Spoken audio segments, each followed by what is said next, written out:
بسم الله حبايبي واخواتي اللي في الله. النهارده هوريكم الفطار بتاعنا، يا ريت تتابعوني تسمعوا الفيديو للاخر. مقطعه وطماطم مقطعه مكعبات، وعندي بصل مفروم عليه توم، وعندي فلفل برضو متقطع كده، فلفل حامي، وعندي هنا 5 معالق صلصه كبار، وعندي هنا رز زي ما انتم شايفين، وعندي هنا دهنه، وعندي هنا لحمه، وعندي هنا الفشه الرئه يعني.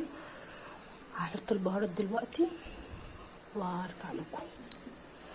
حطيت هنا فلفل احمر وجنزبيل وفلفل اسود وبهارات مشكله وكركم وملح، وهقلبهم كلهم في بعضهم. وعندي هنا المصارين انا غسلاها ونقعها كده زي ما انتم شايفين. كمان حطيت الميه اللي هحط فيها المصارين تستوي كده على النار زي ما انتم شايفين. هضيف ملح وهضيف شويه كركم، وهحط عودين خضره من دي علشان هعمل فيها رز، والخضره بتدي للرز طعم، تخلي طعم الشوربه حلو. ده كده المصارين، وده كده الحشو اللي فضل حشيت بالفلفل. هحط على الشوربه دلوقتي واولع عليه.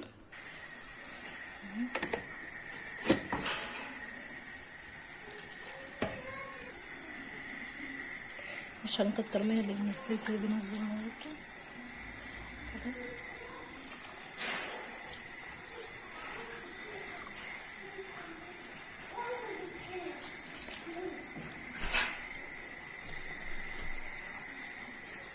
بس كده هعمل ملوخيه كده مع الشوربه ده على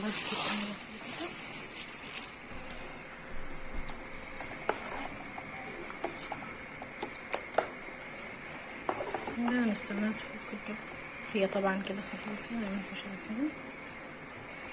فاحنا هنعمل ايه؟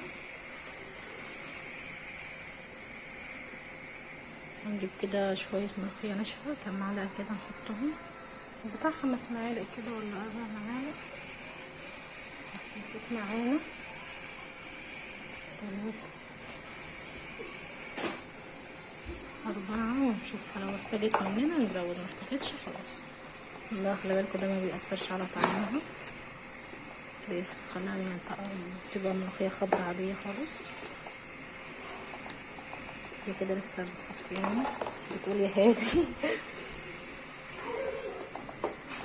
ده المحشي كده لسه بيستوي زي ما انتوا شايفين. المصارين حتى هي بتستوي كده، لونها اخضر وجميل.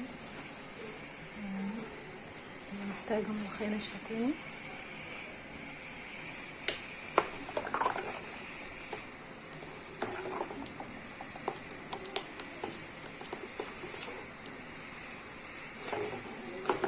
كأنك بتطبخ ملوخية خضرا عادية خالص. الملوخية الخضرا يعني كتير مش شوية، فغالبة طعمها غالب، طعمها جميل. اللي حب يجربها يجربها، واللي مش حابب براحته، بس يعني انا مجربها قبل كده كم مرة.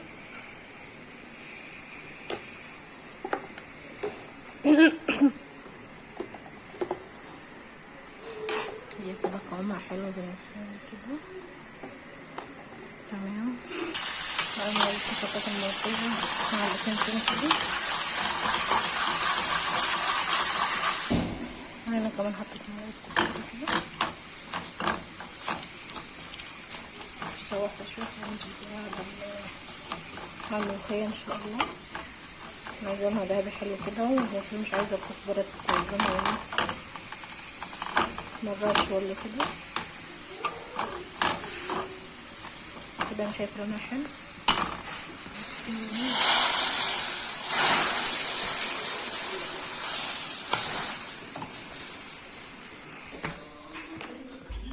ما تنسونيش بقى باللايك والشير، واعملوا تعليق واي حاجه حبايبي، اشتراك قناتي ولايك وتعليق حلو. ده زي ما انتم شايفين، ده المحشي ودي الملوخيه وده الممبار ودي لحمتنا وده الجلاش، شوربه رز كده زي ما انتم شايفين. انا جوزي خلاص خد الاكل ومشي. انا جهزت كده السفره لما يجي كده زي ما انتم شايفين. ما تنسونيش بقى في اللايك واشتراك في قناتي وتشجعوني كده، واشوفكم ان شاء الله على خير باذن الله في فيديو جديد. مع السلامه.